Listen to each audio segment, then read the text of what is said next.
चलिए शुरू करते हैं। टैली प्राइम के इस चैप्टर में हम लोग आज समझेंगे what is composition form and regular form, यानी फॉर्म कितने तरह के होते हैं, यानी दो तरह के, composition form and regular form. अब कंपोजिशन फॉर्म का यूज़ कहाँ पर होता है, रेगुलर फॉर्म का यूज़ कहाँ पर होता है। आपकी अगर कंपनी कोई है तो वो कंपनी किस में आएगी, आपके कंपोजिशन फॉर्म में आएगी या रेगुलर फॉर्म में आएगी। तो चलिए इसको हम चैप्टर में समझते हैं। ये चैप्टर 8 है जिसमें कि हम लोग इसके difference between composition and regular form के बारे में पढ़ेंगे, जिसमें हम कंपोजिशन फॉर्म क्या है और रेगुलर फॉर्म क्या है को अच्छे से समझेंगे। तो जीएसटी में फॉर्म को दो तरह से रजिस्टर्ड किया जा सकता है, ठीक है। पहला क्या है, कंपोजिशन फॉर्म, और दूसरा हमारा रेगुलर फॉर्म। अब ये कंपोजिशन फॉर्म और रेगुलर फॉर्म आपको समझ नहीं आ रहा होगा कि ये है क्या एक्चुअल में, तो इसको हम लोग जीएसटी में कैसे इंक्लूड करेंगे तो इसको हम लोग समझते हैं। अब इन दोनों फॉर्म में क्या फ़र्क है ये अब जानते हैं, एक एक स्टेप से हम लोग जानेंगे। तो यहाँ पर हम इसको डिवाइड किए हैं, सब्जेक्ट लिए हैं कि क्या क्या उसका टर्नओवर लिमिट क्या होगा, एडवांटेज क्या होगा उसका, ये सब हम लोग देखेंगे। और कंपोजिशन फॉर्म और रेगुलर फॉर्म में हम लोग डिफ्रेंशिएट बिटवीन करेंगे, ओके। यानी इसमें क्या क्या अंतर है। जैसे कि अगर टर्नओवर की बात हम लोग करें तो कंपोजिशन फॉर्म को देख लेते हैं। अगर किसी फॉर्म की 1 साल की सेल 1.5 करोड़ से कम है तो फॉर्म को कंपोजिशन में रजिस्टर्ड करवाया जा सकता है। यानी 1.5 करोड़ रुपये से उसका टर्नओवर कम है, उस कंपनी का कम है, तो उसको हम लोग कंपोजिशन फॉर्म में रजिस्टर करवा सकते हैं।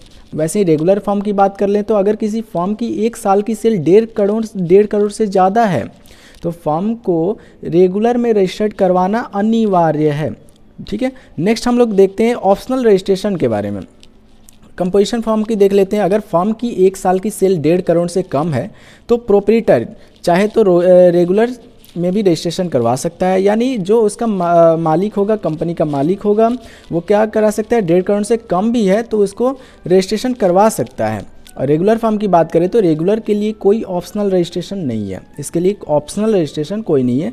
मान लीजिए कि किसी ने ये सोच के कंपोजिशन में फॉर्म रजिस्टर्ड करवाया कि उसकी सेल 1.5 करोड़ से कम होगी और 1.5 करोड़ से ऊपर चली गई तो कंपोजिशन फॉर्म को रेगुलर करवाना अनिवार्य है।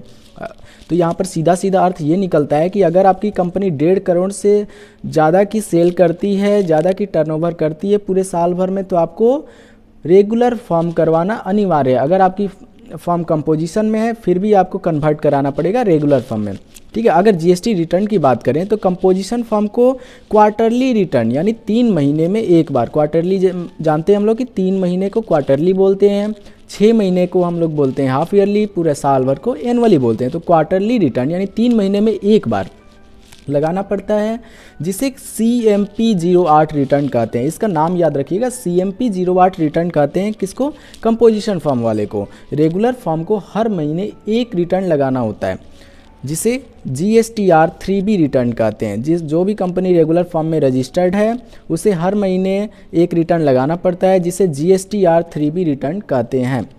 नेक्स्ट हम लोग देख लेते हैं applicable of tax rates. Composition form में परचेज पर लगने वाली जीएसटी की इनपुट नहीं ली जा सकती और ना ही सेल्स पर जीएसटी लगाया जा सकता है। यानी परचेज में जो टैक्स हमने सरकार को पे कर दिया उसको कस्टमर से भी वापस नहीं लिया जा सकता है, इसको ध्यान दीजिए। और रेगुलर फॉर्म में हम क्या कर सकते हैं, रेगुलर फॉर्म्स आपकी कंपनी रजिस्टर्ड है तो रेगुलर फॉर्म को इनपुट जीएसटी और आउटपुट जीएसटी का पूरा रिकॉर्ड रखना पड़ता है टैली में। यानी हर मंथ कितनी परचेज की और उस पर कितना टैक्स पे किया और हर महीने कितनी सेल की और उस पर कितना टैक्स कलेक्ट किया, सबका आपको रिकॉर्ड रखना होगा। नेक्स्ट हम लोग देख लेते हैं टैक्स की लायबिलिटी क्या होती है। तो कंपोजिशन फॉर्म हर 3 महीने में जितना सेल करती है उसका रिटर्न के साथ सेल का 1% टैक्स पे करना पड़ता है, ठीक है। कंपोजिशन फॉर्म में 1% टैक्स पे करना पड़ता है। फॉर एग्जांपल 3 महीने में अगर 2.5 लाख की सेल हुई तो 2.5 लाख का 1% यानी 2,500 रुपये सरकार को पे करना होगा। कब, ये हर 3 महीने में, ओके। अगर वैसे ही रेगुलर फॉर्म की बात करें हम लोग टैक्स लायबिलिटी में, तो रेगुलर फॉर्म में GSTR 3B जो कि हम लोग नाम देखे थे, रिटर्न के अकॉर्डिंग अगर टैक्स पेएबल बनता है तो टैक्स पे करना है, नहीं बनता है तो नहीं करना है। फॉर एग्जांपल 1 महीने में 1,000 का परचेज किया जिस पर 500 रुपीज़ टैक्स परचेज के साथ ही पेड कर दिया और उसी महीने अगर 1200 की सेल्स की जिस पर 700 रुपीज़ टैक्स कस्टमर से कलेक्ट किया, यहाँ हमारी टैक्स लायबिलिटी बनती है। तो बाकी का बैलेंस 700 में से 500 को माइनस कर देंगे तो 200 रुपीज़ बनती है, जो कि टैक्स सरकार को पे करना है। और यही मान लो सेल 800 रुपीज़ की हुई तो कस्टमर से टैक्स 300 रुपीज़ वसूल किया, तो 200 रुपीज़ अब भी सरकार के पास पेंडिंग है, यानी पास पैसा जमा है जिसको कि टैक्स पेड करने की ज़रूरत नहीं है।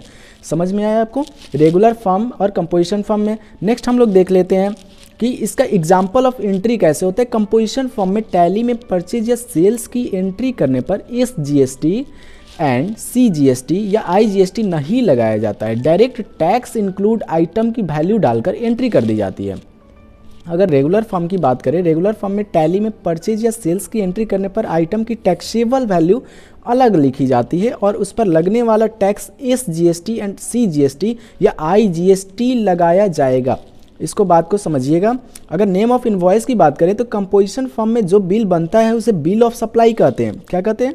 बिल ऑफ सप्लाई कहते हैं। लेकिन रेगुलर फॉर्म में जो बिल बनता है उसे टैक्स इनवॉइस कहते हैं। इसलिए अधिकतर जो फॉर्म होता है वो रेगुलर फॉर्म में ही रजिस्टर्ड होता है। तो आप देखते होंगे कि टैक्स इनवॉइस ऊपर लिखा होता है। रेगुलर फॉर्म में जो बिल बनता है उसे क्या बोलते हैं? टैक्स इनवॉइस बोलते हैं। नेक्स्ट अगर एडवांटेज और डिसएडवांटेज की बात कर ले तो कंपोजिशन फॉर्म का एडवांटेज क्या है?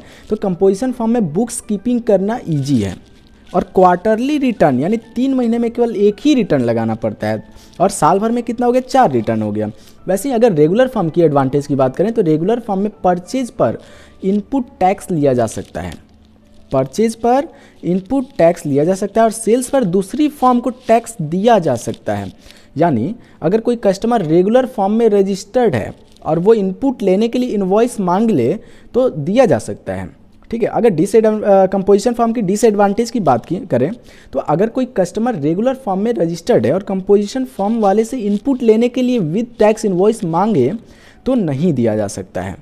अगर रेगुलर फॉर्म में यही बात करें डिसएडवांटेज की तो हर महीने रिटर्न लगाना पड़ता है, उसमें भी टैक्स मिसमैच का पूरा ध्यान रखना पड़ता है। बुक्स कीपिंग में भी सावधानी बरतनी पड़ती है। तो इस तरह से हम अगर इसका समरी देखें तो रेगुलर फॉर्म में ही ज़्यादातर अब हम लोग क्या करते हैं, अपनी कंपनी को रजिस्टर कराते हैं। उसको हम लोग आगे देखेंगे, आगे हम लोग नेक्स्ट चैप्टर में देखते चलेंगे।